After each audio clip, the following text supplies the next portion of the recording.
전국에 계신 풋볼살롱 시청자 여러분들 안녕하십니까. 한 주간의 국내 해외 축구 소식을 전해드리는 살로만 뉴스의 살롱맨입니다. 살로만 뉴스는 불필요한 뼈다구는 가감없이 발라버리고 야들야들한 살만 있는 살로만 치킨처럼 구독자 여러분들의 피와 살이 되는 해외 국내 축구 소식만을 쏙쏙 골라서 제공을 해드리는 풋볼 살롱만의 살로만 뉴스입니다. 오늘은 어제에 이어서 승무패 31회차에 들어온 미국 메이저리그 사커 심층 프리뷰 살로만 뉴스 2부를 진행을 하려고 합니다. 풋볼 살롱은 어제 수요일에 살로만 뉴스 1부를 통해서 미국 메이저리그 사커 4경기를 심층적으로 다뤄드렸고, 오늘 목요일 2부에서는 나머지 MLS 5경기를 심층 프리뷰를 진행을 하려고 합니다. 아무래도 승무패 31회차가 11억 8천만원이 이월이 됐기 때문에 가장 많은 경기가 들어온 MLS에서 얼마만큼 이변 결과를 잡아낼 수 있는지가 관건이 될 것으로 보입니다. 따라서 풋볼살롱은 시간적인 여유를 가지고 K리그보다 아무래도 MLS가 생소하신 분들이 많기 때문에 최대한 도움이 될 수 있는 양질의 자료와 분석을 살로만 뉴스를 통해서 보다 자세하게 말씀을 드리려고 합니다. 아직 1부를 보지 않으신 분들은 지금 화면 위로 올라가는 링크를 클릭을 하셔서 살로만 뉴스 1부를 먼저 시청을 해 주시기 바랍니다.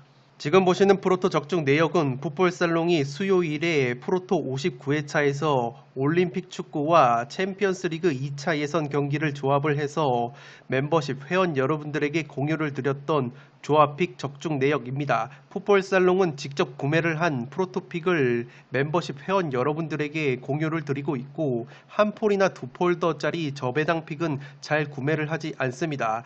최소 4폴더 이상의 고배당 픽을 구매를 해서 멤버십 회원 여러분들에게 공유를 드리고 있고, 이 수요일에 공유를 드렸던 4폴더짜리 36.7배당 이 조합픽이 적중이 되면서 많은 멤버십 회원 여러분들이 적중의 기쁨을 누리셨습니다. 제가 말씀을 드렸던 조합픽 그대로 탑승을 하신 분들도 굉장히 많고, 조합픽에다가 자신만의 픽을 곁들여서 100배 가까운 고배당 픽에 적중이 되신 분들도 계십니다. 이 풋볼살롱 멤버십에는 700명가량의 회원분들이 멤버십 카페를 통해서 다양한 정보를 공유 및 교류를 하고 계십니다. 제야의 고수분들께서 분석을 한 내용과 함께 직접 구매를 하신 조합픽도 공유를 하는 문화가 정착이 되어가고 있습니다. 따라서 이 회원분들과 다양한 프로토 승무패 정보를 교류를 하실 분들은 지금 화면 위로 올라가는 링크를 클릭을 하셔서 풋볼살롱의 멤버십 다양한 혜택을 확인을 해보신 뒤에 멤버십으로 합류를 해 주시면 되겠습니다. 축구토토 승무패 31회차 살로만 뉴스 2부 첫 번째 경기는 7번 경기로 들어온 휴스턴 다이나모와 레알 솔트레이크의 경기입니다. 휴스턴 다이나모 같은 경우에는 직전 세너스 원정에서 1대1 무승부에 그쳤습니다. 최근 리그 5경기에서 4무 1패로 굉장히 무승부가 많은 휴스턴인데, 휴스턴이 최근에 부진한 이유가 측면 자원들의 컨디션이 굉장히 좋지가 못합니다. 핵심 측면 자원인 타일러 파셔 선수 같은 경우에는 캐나다 대표팀에 차출이 되어 있고, 캐나다가 지금 골드컵 4강에 진출을 해 있기 때문에 이번 경기 역시 타일러 파셔 선수는 출전이 불가능합니다. 이 주포인 우루티 선수가 최근에 4경기 무득점 침체에 빠져 있고, 파파피코라는 측면 자원 역시 4경기 무득점 침체에 빠져 있습니다. 이 메모 로드리게스라는 선수 역시 8경기 무득점에 빠져 있기 때문에 타일러 파셔가 최근에 나쁘지 않은 흐름을 보여줬던 휴스턴인데, 파셔가 없는 가운데 우루티, 피코, 로드리게스마저 제 컨디션을 보여주지 못하면서 휴스턴 특유의 화력이 나오지가 않고 있습니다. 그나마 고무적인 것은 휴스턴이 홈과 원정을 비교를 해봤을 때 홈에서 3승 3무 0패로 원정에서의 0승 5무 4패보다 훨씬 더 좋은 성적을 홈에서 보여주고 있다는 점이고, 이 상대 전적 면에서는 레알 솔트만 만나면 작아졌던 휴스턴입니다. 3무 3패에 안 좋은 상대 전적을 보여주고 있고, 지난 6월 원정 경기에서는 1대1 무승부에 그쳤습니다. 이 휴스턴이 4-3-3 포메이션을 주로 사용을 하고 측면 공격 위주로 공격을 푸는데, 이 핵심 측면 자원들의 컨디션이 좋지 못하다 보니까 이 화력 자체가 나오지가 않고 있습니다. 반면에 솔트레이크 같은 경우에는 직전 콜로레피아의 홈 경기에서 3대0 완승을 거뒀습니다. 최근 리그 5경기에서 2승 1무 2패로 나쁘지 않은 흐름을 보여주고 있고, 솔트레이크는 왼쪽 풀백 브로디 선수가 부상으로 인해서 출전이 불투명한 것을 제외하면 핵심 전력들의 전력 누수가 없는 편입니다. 이 주포인 크라이라크라는 선수가 직전 경기에서 어시스트를 기록을 하면서 최고 평점을 기록을 했고, 공격수 루비오 루빈 선수는 9경기 만에 득점포를 재가동하면서 부활의 신호탄을 쏘아 올렸습니다. 2선 자원인 루스낙 선수는 최근 4경기에서 2골 1도움을 올려주면서 제 몫을 해주고 있기 때문에 이 상당히 휴스턴보다 공격 자원들의 컨디션이 괜찮은 것이 솔트레이크라고 보시면 되겠습니다.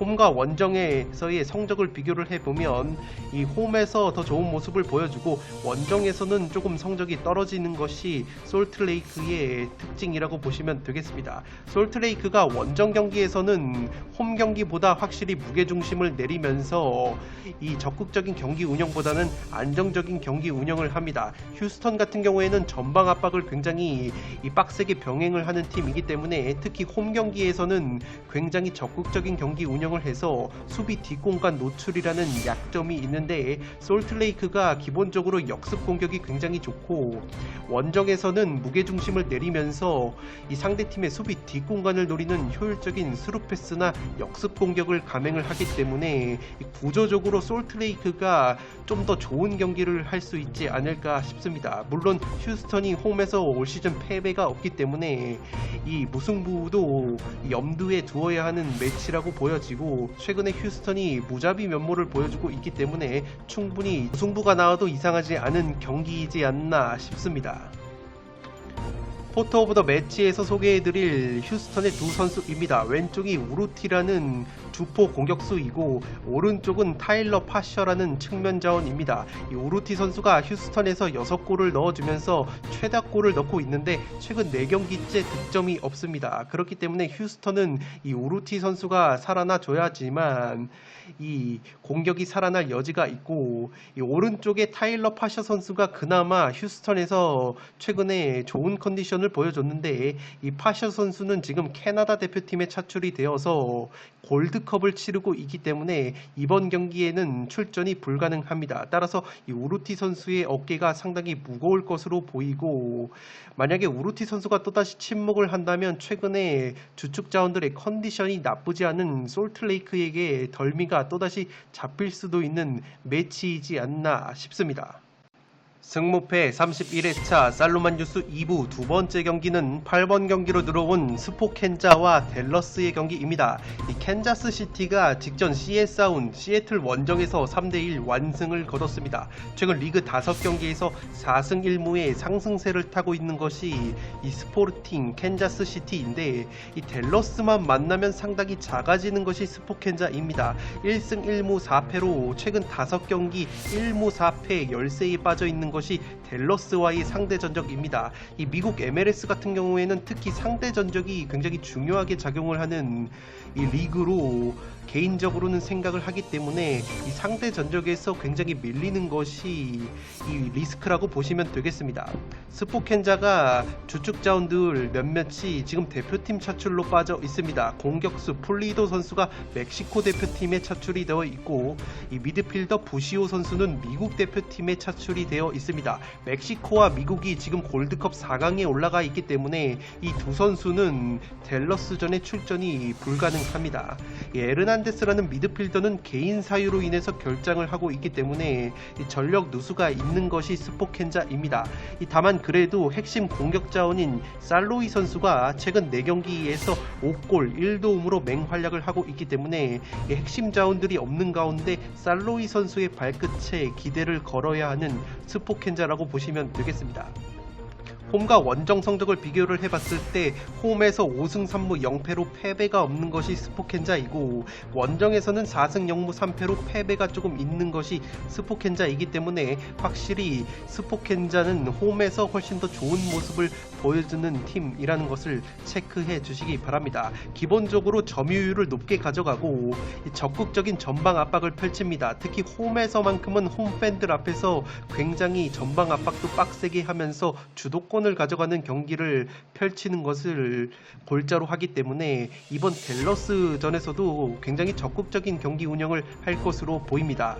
댈러스 같은 경우에는 직전 LA 갤럭시와의 홈 경기에서 4대0 완승을 거두면서 분위기 반전에 성공을 했습니다. 최근에 승리가 없다가 리그 5경기 1승 1무 3패 갤럭시전 승리로 승점 3점을 따냈는데 이 경기에서 18살 공격수 페피라는 선수가 해트트릭을 기록을 했습니다. 혼자서 3골을 넣으면서 LA 갤럭시를 완파를 했는데 이 MLS 최연소 해트트릭 기록이라고 합니다. 이 페피 선수가 18살임에도 불구하고 최전방에서 댈러스의 골 결정력 마무리를 책임져주고 있는 선수이기 때문에 이 댈러스 입장에서는 페피의 발끝에 기대를 걸어야 할 것으로 보입니다.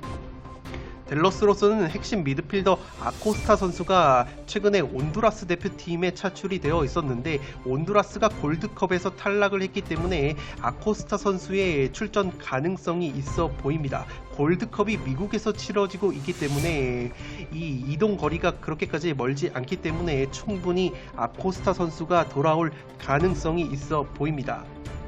다만 댈러스가 리스크라고 볼 수 있는 것이 홈과 원정 성적을 비교해 봤을 때 홈에서는 댈러스가 3승 5무 0패로 패배가 없는데 원정만 가면은 0승 0무 7패로 무승부조차도 거두지 못하고 있습니다. 가뜩이나 원정 고자 성적을 보여주는 댈러스인데 중앙 수비수인 마르티네즈 선수와 194cm 장신 수비수인 헤지스 선수 역시 부상 중이기 때문에 수비 쪽에 전력 누수가 있습니다. 따라서 원정 고자 댈러스가 스포켄자를 상대로 승리까지는 힘들지 않을까 싶습니다.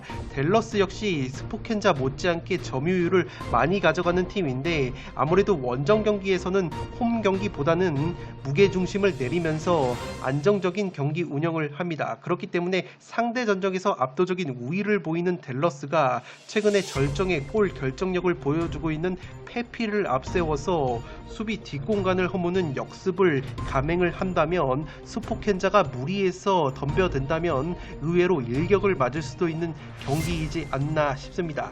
다만 원정 고자인 댈러스가 원정에서 경기력이 너무나도 안 나오고 이 2연승이 올 시즌 없습니다. 댈러스가 2연승이 없는 패턴이 있기 때문에 스포켄자 원정에서 승리가 힘들다면 최대치는 무승부가 나오지 않을까 싶습니다. 따라서 이 경기는 투표율이 스포켄자로 몰린다면 투포를 써서 무승부 정도를 가져갈 만한 경기이지 않나 싶습니다. 포토 오브 더 매치에서 소개해드릴 두 팀의 핵심 공격수들입니다. 왼쪽이 살로이 선수이고 오른쪽이 페피라는 선수입니다. 왼쪽의 살로이는 스포켄자에서 가장 많은 골을 넣고 있는 공격수이고 최근에 절정의 골 감각을 보여주면서 이 스포켄자가 폴리도나 부시오가 빠진 공백을 톡톡히 메워주고 있습니다. 오른쪽은 댈러스의 18살 공격수 페피 선수인데 직전 LA 갤럭시전에서 혼자서 3골을 때려 박으면서 MLS 최연소 해트트릭 기록을 세웠습니다. 플레이어 오브 더 위크 2주의 선수로 선정이 된 페피이기 때문에 이 페피가 또다시 결정력을 발휘해 준다면 댈러스가 제 아무리 원정 고자에다가 이 득점력과 수비력이 원정에서 저하가 된다지만 충분히 천적 면모를 발휘할 수도 있지 않을까 싶습니다. 다만 우려스러운 것은 페피 선수가 올 시즌 8골을 넣었는데 그중 7골이 홈 경기에서 넣은 골이고 한 골밖에 원정에서 넣고 있지 못하는 페피이기 때문에 페피가 원정에서도 골 결정력을 발휘할 수 있을지는 의문이라고 보시면 되겠습니다. 따라서 앞서 말씀을 드렸던 것처럼 이 경기는 최대치로 무승부를 노리면서 이변을 잡아볼 만한 매치이지 않나 싶습니다. 승무패 31회차 살로만유스 2부 세 번째 경기는 9번 경기로 들어온 오스틴과 콜로라도 래피즈의 경기입니다. 오스틴 같은 경우에는 직전 CS아운과의 홈 경기에서 아쉽게 0대1 패배를 당했습니다. 후반전에 이 극적인 동점골을 넣었는데 이 VAR로 인해서 오프사이드가 선언이 되면서 취소가 됐습니다. 최근 리그 5경기에서는 1승 1무 3패로 2연패 수렁에 빠져있는 오스틴인데 이 콜로래피와의 상대전 적을 보시면 지난 4월 콜로래피 원정에서 3대1 역전승을 거둔 바 있습니다. 기본적으로 콜로라도가 홈에서는 지금 5승 2무 1패로 다부진 성적을 보여주는 팀인데 그러한 콜로래피 원정을 떠나서 3대1 역전승을 거뒀다는 것은 이번 홈 경기에서 자신감은 한껏 끌어올릴 수 있는 요소로 보여집니다. 오스틴이 최근에 안 좋은 경기력이 나오는 것이 핵심 공격 자원들의 컨디션이 좋지 못하다는 점인데 측면 자원인 세실리오 도밍게즈 선수가 6경기에서 무득점 침체에 빠져 있습니다. 미드필더 파쿤데즈 선수는 3경기에서 한 골밖에 넣어주지 못하고 있기 때문에 오스틴이 지금 화력 자체가 나오지가 않고 있습니다. 4-3-3 포메이션을 기본적으로 사용을 하고 이 점유율을 굉장히 높게 가져갑니다. 특히 홈 경기 기준으로는 MLS에서 전체 점유율이 1등일 정도로 공을 굉장히 많이 소유를 하는 것이 오스틴의 특징이라고 보시면 되겠습니다. 오스틴이 최근에 이 시즌 초반만 하더라도 경기장 신축이 끝나지가 않아서 원정 경기 떠돌이 생활을 하다가 최근에 홈 경기장이 완공이 되면서 2만 명 가까운 팬들이 입장을 하고 있습니다. 이 홈 경기장 분위기를 보시면 굉장히 만원 관중 속에서 뜨거운 열기를 확인을 할 수가 있기 때문에 직전 시애틀과의 홈 경기에서도 선두팀을 상대로 굉장히 좋은 경기력을 보여줬던 오스틴입니다. 홈에서는 이 홈팬들 앞에서 무게중심을 상당히 끌어올리기 때문에 수비 뒷공간 노출이라는 약점이 있습니다. 홈에서 1승 2무 2패로 기대 이하의 성적을 보여주고 있는 것이 오스틴이기 때문에 반드시 콜로래피를 상대로 승리를 거둘 필요가 있는 오스틴입니다. 콜로래피 같은 경우에는 직전 레알 솔트 원정에서 0대3으로 완패를 당했습니다. 최근 리그 5경기에서 2승 2무를 달리다가 레알 솔트 원정에서 완패를 당하면서 분위기가 한풀 꺾였습니다. 콜로라도는 지금 핵심 미드필더인 아코스타 선수와 풀백 샘 바인스 선수가 미국 대표팀에 차출이 되어 있기 때문에 핵심 자원들의 이탈로 전력 누수가 있습니다. 이 공격수 디에고 루비오 선수는 직전 경기 명단에서 제외가 됐을 정도로 컨디션이 들쑥날쑥하기 때문에 측면 자원인 바리오스 선수가 또다시 공격을 책임질 것으로 보입니다. 콜로라도는 기본적으로 홈에서는 5승 2무 1패로 다부진 모습을 보여주는데 원정만 가면은 2승 1무 3패로 굉장히 성적이 기복이 있는 모습입니다. 그렇기 때문에 원정에서는 홈보다는 무게중심을 내려서 안정적인 경기 운영을 펼치는 것이 특징이고 오스틴이 제가 점유율이 굉장히 높은 팀이라고 말씀을 드렸는데 콜로라도는 반대로 점유율이 상당히 낮습니다. 특히 원정 경기에서는 무게중심도 낮고 점유율도 낮게 가져가면서 효율적인 롱볼 축구를 하기 때문에 이 오스틴이 홈팬들 분위기 때문에 굉장히 무게중심을 끌어올려서 적극적인 경기 운영을 한다고 말씀을 드렸는데 콜로라도가 원정에서 무게중심을 한껏 낮추면서 효율적인 특유의 롱볼 축구를 구사를 한다면 오스틴의 수비 뒷공간을 공략할 수도 있는 경기이지 않나 싶습니다. 다만 이 오스틴이 직전 경기에서 맞대결 역전승을 거둔 바 있고 특히 콜로라도가 원정에서 득점력이 굉장히 좋지 못하기 때문에 양팀 주축 자원들의 컨디션과 공격력 등을 고려를 해보면 이 무승부를 베이스로 투포를 잡을 만한 경기이지 않나 싶습니다. 투포를 쓸 수가 있다면 홈팀 오스틴 쪽으로 근소하게 기우는 매치이지 않나 싶습니다. 포토 오브 더 매치에서 소개해드릴 두 팀의 핵심 공격 자원입니다. 왼쪽이 도밍게즈 선수이고 오른쪽이 이 바리오스 선수입니다. 이 선수 도밍게즈 선수는 직전 콜로레피아의 맞대결에서 3대1 역전승을 오스틴이 거둘 때 혼자서 2골이나 넣었던 선수인데 최근에 이 6경기 무득점 침체에 빠져 있습니다. 오른발 슈팅이 상당히 날카롭고 왼쪽 측면에 있다가 안쪽으로 꺾어 들어오면서 오른발 가마차기를 즐겨하는 선수인데 이 선수가 콜로레피전에서 2골이나 넣으면서 굉장히 맹활약을 했다가 그 이후에는 좀처럼 이 공격 포인트를 올려주고 있지 못하기 때문에 이 도밍게츠 선수가 살아나야지만 오스틴이 승리를 거둘 수 있지 않을까 싶습니다. 반대로 콜로레피 같은 경우에도 이 측면 자원인 바리오스 선수가 그나마 공격 자원 중에서 컨디션이 가장 좋기 때문에 이 바리오스 선수가 터져주지 않는다면 특유의 원정 이 고자 느낌이 나면서 이 오스틴에게 덜미를 잡힐 수도 있지 않을까 싶습니다. 이 콜로라도가 세트피스가 굉장히 강점인데 오스틴이 기본적으로 세트피스 수비가 나쁘지가 않습니다. 또한 제가 앞서 말씀을 드렸던 것처럼 점유율을 굉장히 높게 가져가고 파울 수가 굉장히 적은 팀이기 때문에 콜로라도에게 세트피스 기회 자체를 많이 주지 않을 것으로 보입니다. 따라서 콜로레피의 원종고자 면모와 세트피스가 통하지 않을 경우에는 그래도 홈팀 오스틴 쪽으로 조금은 기우는 매치이지 않나 싶습니다. 승무패 31회차 살로만 뉴스 2부 네 번째 경기는 10번 경기로 들어온 밴쿠버 화이트캡스와 미네소타 유나이티드의 경기입니다. 이 밴쿠버가 직전 LAFC 원정에서 2대2 무승부를 거뒀습니다. 최근 리그 5경기에서 1승 3무 1패로 무승부가 조금 많은 흐름인데 2연속 무승부를 거두고 있습니다. 올 시즌 밴쿠버가 3연속 무승부는 없었다는 패턴을 참고를 해주시기 바랍니다. 최근 미네 유나와의 상대 전적을 보시면 2승 1무 3패인데 그래도 홈 경기에서는 2승 1패로 우위를 보이고 있습니다.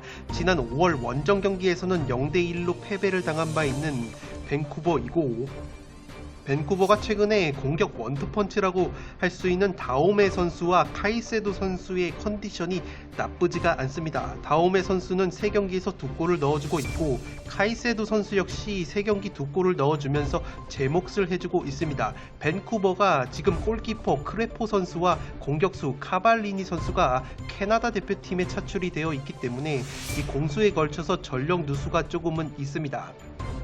밴쿠버가 기본적으로 홈과 원정을 비교를 해봤을 때 홈에서 훨씬 더 좋은 성적을 보여줍니다. 홈에서 3승 1무 3패를 거두고 있고 원정에서는 0승 4무 4패로 굉장히 승리가 없이 원정 고자 면모를 보여주고 있는데 특징인 것이 밴쿠버가 올 시즌 홈 경기장은 레알 솔트레이크 경기장을 사용을 하고 있습니다.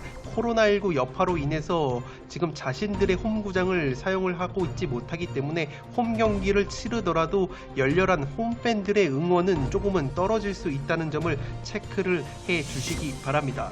미네소타 같은 경우에도 LAFC 원정에서 2대2 무승부를 거뒀습니다. 최근 리그 5경기에서 2승 2무 1패를 거뒀는데 체력적인 면에서는 주중에 경기를 치른 미네 유나가 밴쿠버보다는 열세일 것으로 보입니다. 미네 유나 같은 경우에는 지금 부상자가 조금 있습니다. 중앙 수비수인 박스홀 선수가 이 결장 중에 있고 핵심 측면 자원이라고 볼 수 있는 프라가파네 선수 역시 이 몇 주 이상은 결장을 할 것으로 보입니다. 이 직전 LAFC 원정에서 이 풀백 가스퍼 선수가 부상을 당하면서 일찌감치 빠졌기 때문에 이 밴쿠버전의 출전이 불투명하다는 점을 체크를 해 주시기 바랍니다. 그나마 고무적인 것은 미네 유나가 에이스 등번호 10번을 달고 있는 레이노스 선수가 최근에 2경기에서 1골 1도움을 올려주면서 컨디션을 회복을 했습니다. 이 공격 자원인 로빈 로드 선수는 3경기에서 2골 1도움을 올려주면서 제 몫을 해주고 있기 때문에 프라가파네가 빠진 상황에서 레이노스와 로빈 로드가 제 몫을 해줘야만 밴쿠버 원정에서 승점을 따낼 수 있는 미네소타라고 보여집니다. 이 특징이 특징인 것이 무게중심이 상당히 높고 전방 압박을 가하는 팀입니다. 원정 경기에서도 이 빠꾸 없는 경기를 펼치는 경향이 있기 때문에 밴쿠버를 상대로도 상당히 적극적인 경기 운영을 할 것으로 보입니다. 다만 리스크가 홈과 원정 성적을 비교를 해봤을 때 홈에서는 5승 1무 2패로 다부진 모습을 보여주는데 원정에서는 1승 3무 3패로 승리가 단 1승밖에 없이 조금은 원정고자 느낌이 나는 미네소타입니다. 미네소타가 지금 세트피스 득점이 MLS에서 공동 3위를 달릴 정도로 세트피스 공격에 강점이 있는 팀이고, 밴쿠버 같은 경우에는 세트피스 공격은 나쁘지가 않은데 세트피스 수비가 굉장히 안 좋습니다. 그렇기 때문에 위험지역에서 파울이 많은 밴쿠버가 이 세트피스 기회를 내준다면 미네소타가 자랑하는 이 레이노소의 왼발 프리킥 세트피스 한 방에도 덜미가 잡힐 수 있는 경기라고 보여집니다. 밴쿠버 역시 지금 홈에서는 적극적인 경기 운영을 하면서 원정보다 무게중심을 앞으로 끌어올리기 때문에 자칫 미네소타를 상대로 무게중심을 지나치게 끌어올릴 경우에는 미네소타가 자랑하는 효율적인 이 스루패스나 역습 공격 한 방에 덜미를 잡힐 수 있는 경기이지 않나 싶습니다. 포토 오브 더 매치에서 소개해드릴 미네소타의 핵심 공격 자원입니다. 왼쪽이 로빈 로드 선수이고 오른쪽이 등번호 10번의 에이스 레이노소 선수입니다. 왼쪽의 로빈 로드 선수 같은 경우에는 이 미드필더 역할뿐만 아니라 최전방 공격 자원으로서 제로톱 역할도 할 수 있는 이 멀티 자원입니다. 이 로빈 로드 선수가 최근에 알토란 같은 활약을 펼쳐주면서 공격을 이끌고 있고, 이 오른쪽의 레이노소 선수는 이 기대 이하의 활약을 보여주고 있다가 최근 두 경기에서 1골 1도움을 올려주면서 에이스다운 역할을 해주고 있습니다. 이 레이노소 선수가 왼발 킥이 상당히 날카롭기 때문에 이 밴쿠버가 위험지역에서 파울이 많다고 말씀을 드렸기 때문에 자칫 프리킥 기회를 내준다면 최근 컨디션이 살아난 레이노소에게 왼발 프리킥 한 방으로도 덜미가 잡힐 수 있는 경기이지 않나 싶습니다. 따라서 이 경기는 미네소타가 원정팀임에도 불구하고 유리한 요소가 조금 더 많아 보이기 때문에 단통으로 찍으라면 미네소타 쪽으로 조금 기우는 매치라고 생각이 되어지고, 이 폴더스의 여유가 있어서 투포를 잡을 수 있다면 무승부보다는 밴쿠버의 승리까지 노려볼 만한 경기이지 않나 싶습니다. 미네소타가 원정에서는 홈보다 확실히 경기력이 나오지가 않고, 반대로 밴쿠버 같은 경우에는 홈에서 수비력이 2배가 증가가 되면서 이 공격력과 수비력 모두 괜찮은 모습을 보여주기 때문에 이 다오메와 카이세도라는 공격 원투펀치의 컨디션이 나쁘지 않은 밴쿠버가 올 시즌 2연속 무승부가 최대 무승부이기 때문에 양팀 맞대결에서 무승부가 없었던 흐름을 고려를 한다면 무승부보다는 과감하게 승리를 노리면서 이변을 잡아볼 만한 매치이지 않나 싶습니다. 승무패 31회차 살로만 뉴스 2부 마지막 경기는 14번 경기로 들어온 필라델피아와 시카고의 경기입니다. 필라유니가 직전 인터마이 원정에서 1대1 무승부에 그쳤습니다. 최근 리그 5경기 1승 2무 2패로 기대 이하의 성적을 보여주고 있는 것이 필라델피아인데, 이 상대 전적 면에서 시카고만 만나면 굉장히 강했던 모습이 있습니다. 4승 1무 1패로 홈에서는 지금 시카고를 상대로 3연승을 달리고 있는 필라델피아입니다. 물론 지난 6월 원정에서는 3대3 무승부 난타전 끝에 승점 1점에 그치긴 했는데 시카고가 원체 원정고자 팀이라는 점에서 충분히 필라델피아가 홈에서 좋은 경기를 할 수 있지 않을까 싶습니다. 고무적인 것은 필라델피아의 주전 골키퍼인 블레이크 선수와 193cm의 장신 공격수 버크 선수가 자메이카 대표팀에 차출이 됐었는데, 이 자메이카가 골드컵에서 탈락을 했기 때문에 지금 블레이크와 버크가 소속팀으로 복귀가 된 상황입니다. 따라서 전력 강화가 있는 것이 필라델피아이고, 최전방에 192cm의 장신 공격수 푸시빌코 선수가 최근 3경기 연속골을 넣어주고 있기 때문에 공격진의 컨디션은 시카고보다는 필라델피아가 훨씬 더 좋다고 보시면 되겠습니다. 필라델피아의 특징이 제공권이 상당히 좋은 점인데 MLS에서 제공권이 2등인 팀입니다. 또한 세트피스 공격이 상당히 강한데 세트피스 득점이 지금 MLS에서 2위를 달리고 있기 때문에 세트피스 실점이 가장 많은 시카고가 필라델피아의 압도적인 고공 공격을 막아낼 수 있을지 의문인 매치입니다. 필라델피아는 확실히 홈에서 4승 1무 2패로 원정에서의 2승 5무 2패보다 좋은 성적을 홈에서 거두고 있다는 점을 체크를 해 주시기 바랍니다. 시카고 같은 경우에는 직전 토론토와의 홈 경기에서 덜미가 잡혔습니다. 최근 2승 1무 2패로 나쁘지 않은 흐름을 보여주고 있었는데 이 홈 경기에서 패배를 하면서 상승세가 한풀 꺾였습니다.